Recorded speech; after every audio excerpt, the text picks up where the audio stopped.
Eu falo agora do caso da adolescente Nathalie de Oliveira, de 14 anos, de Três Pontas, no sul de Minas. Como todo mundo sabe, quem acompanha o Balanço Geral, ela foi assassinada. A gente tem acompanhado esse caso aqui no programa. Ontem, o corpo dela foi enterrado na cidade sul-mineira, depois de ficar uma semana em Belo Horizonte, onde passou por exames no Instituto Médico Legal. Amigos e familiares fizeram um cortejo pelas ruas e avenidas de Três Pontas. Também prestaram as últimas homenagens para a adolescente. Nathalie desapareceu no dia 11 de agosto e foi encontrada morta uma semana depois na zona rural de Nepomuceno. O companheiro da tia dela foi preso, suspeito de matar a adolescente a pauladas. A vítima pode ter sido estuprada também. As investigações do caso ainda não foram concluídas. Vamos ver, balança aí. O cortejo percorreu ruas e avenidas de Três Pontas, no sul de Minas.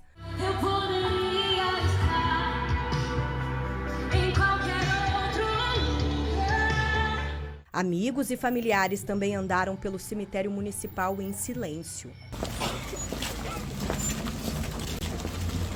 A noite dessa quinta-feira foi marcada pelas últimas homenagens. Diante do caixão e da foto da adolescente, a mãe se mostrou abalada e foi amparada a todo momento pelas pessoas. Em seguida, o corpo de Nathalie de Oliveira, de 14 anos, foi enterrado. O pai da adolescente mora no estado da Bahia. Ele ainda se diz chocado com o que houve e não se conforma com a morte da filha. No mesmo dia que ela desapareceu, a mãe dela me mandou uma mensagem via WhatsApp, umas 10 horas da noite. Mas só que até então a gente pensava que ela tinha saído para casa de alguma colega, né? E ia voltar. Mas aí no outro dia que a gente teve a proporção que era coisa séria mesmo. É dolorido, mas a gente já fica mais com o coração mais confortável, porque a gente já sabe que ela está do lado de Deus agora, né? E acaba o sofrimento da família também. Que a gente não pode confiar em ninguém mesmo, porque as pessoas mais próximas que é os perigosos mesmo. Esse foi o triste desfecho do caso que começou no dia 11 de agosto, quando a adolescente desapareceu em Três Pontas. Nathalie saiu de casa para ir até a residência da avó e não foi mais vista. Uma semana depois, o corpo dela foi encontrado na zona rural de Nepomuceno, a cerca de 30 quilômetros da casa dela. A informação é que Nathalie foi assassinada. O suspeito do crime é o tio dela, que acabou preso. De acordo com a Polícia Civil, o corpo de Nathalie estava em uma cova rasa, em uma área de mata, a poucos metros da casa do suspeito. A polícia desconfiou do rapaz porque no dia do desaparecimento, ele teria dado uma carona para a mãe de Nathalie até o supermercado. Depois disso, a adolescente teria sido vista entrando em um carro com as mesmas características do veículo que pertencia a ele. A Polícia Civil, então, começou a monitorar o suspeito. A gente ouviu outras testemunhas, exemplo do mecânico, onde o autor do crime deixou o carro, né?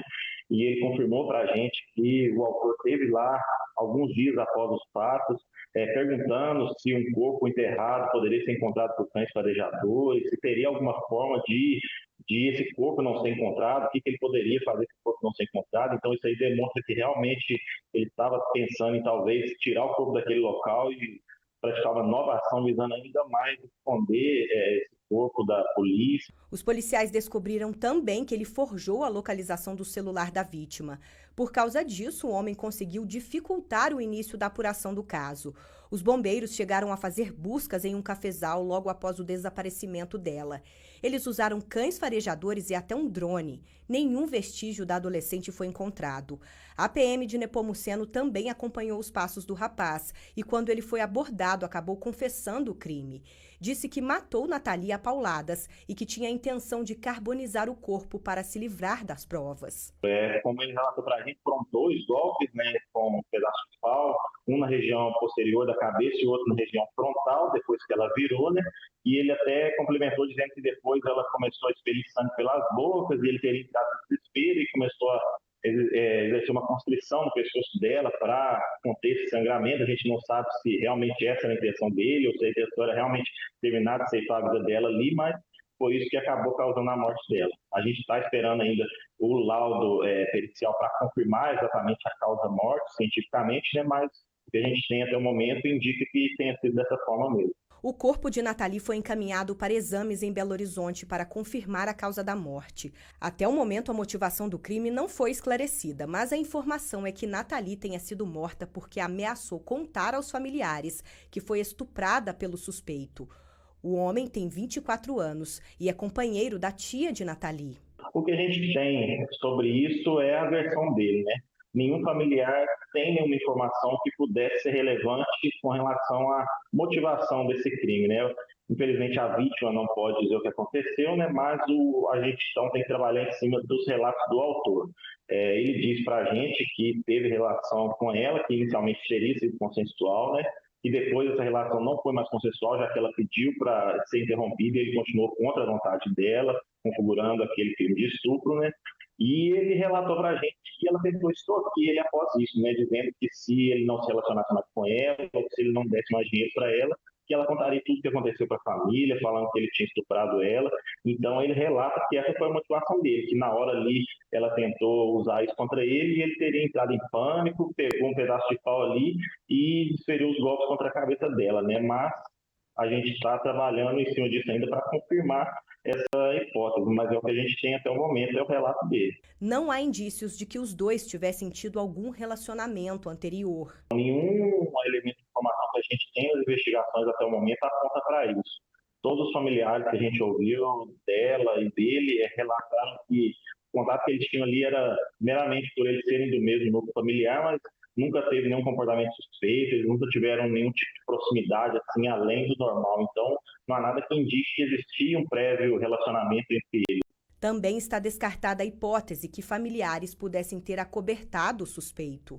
Também não temos nenhuma informação que indique isso. Inicialmente se ventilou ali que a companheira dele, que era tia da Nathalie, estivesse talvez acobertando ele, mas isso não se comprovou. A gente acredita que isso acontece porque a gente nunca espera que o agressor, o autor, seja de dentro de casa, seja da nossa família, né? Então, até que a gente tenha os fatos ali expostos na nossa cara, a gente tende a duvidar, né? Então, a gente entende que ela tenha dado esse voto de confiança para ele, mas a gente não acredita que ela tenha tentado encobertar ou participar dessa ação criminosa que ele praticou. O rapaz foi encaminhado ao sistema prisional. Ele não tinha passagens pela polícia. Ele nunca tinha sido preso, nunca tinha sido conduzido, foi a primeira ocorrência que ele teve envolvimento, né? Mas, para tudo, infelizmente, tem uma primeira vez, acabou sendo dessa forma trágica, e ele permanece preso até o momento no presídio de Lavras, e lá ele está sob a custódia da Polícia Penal, à disposição da Justiça, né? Da nossa parte, que a gente já realizou os procedimentos que precisava com ele, já fez o interrogatório, então da Polícia Civil a gente assim, não tem mais nenhum interesse com relação a ele nesse momento. Agora ele deve ser indiciado por 3 crimes. E a gente pode vislumbrar uma sequência de 3 crimes, né? Inicialmente houve o crime de estupro, né? Porque por mais que o início da relação entre eles supostamente tenha sido consensual, a partir do momento que ela pediu para ele interromper a relação e ele continuou sem consentimento dela, está configurado o crime de estupro da mesma forma. Então já é a primeira modalidade criminosa que será imputada a ele. Segundo, o crime de homicídio, né, com a qualificadora do feminicídio, porque tudo indica que houve ali uma morte em razão da condição do sexo feminino dela, né, já que houve esse relacionamento entre eles. A gente também pode, dependendo do que indicar o exame pericial, talvez enquadrar ali uma qualificadora de meio cruel, ou então por motivo fútil, né? Então a gente ainda precisa aguardar esses laudos periciais para a gente fechar esses mínimos detalhes ali e decidir quais qualificadoras vão incidir sobre o caso. E por fim, né, tem o crime de ocultação de cadáver, né, que a partir do momento que ele pegou o corpo e tentou ali esconder esse corpo da polícia ou de quem quer que seja, ele praticou esse crime de ocultação de cadáver que também será imputado a ele juntamente aos 2 primeiros. Olha, eu quero agradecer o pessoal da equipe Positiva, né, nossos amigos lá, que sempre, o Denis, sempre nos ajuda, passa muita coisa pra gente aqui, na cidade de Três Pontas. Quero agradecer o carinho, a audiência na cidade de Três Pontas também. E quero agradecer o doutor Bruno Bastos, que é da cidade de Nepomuceno, que esse delegado é bom de serviço, viu? Ele vai e ainda explica para todo mundo, para a população. Quer dizer, não é aquele que fica fazendo coisa escondida. Não, ele está ali mostrando o trabalho da Polícia Civil, dos investigadores, dos detetives, do delegado. Parabéns o trabalho da Polícia Civil aí na cidade de Nepomuceno, juntamente com a Polícia Civil de Três Pontas, que eu sempre elogio aqui, mostrando o trabalho de vocês, viu? E fica aqui mais uma vez um abraço à família da Nathalie.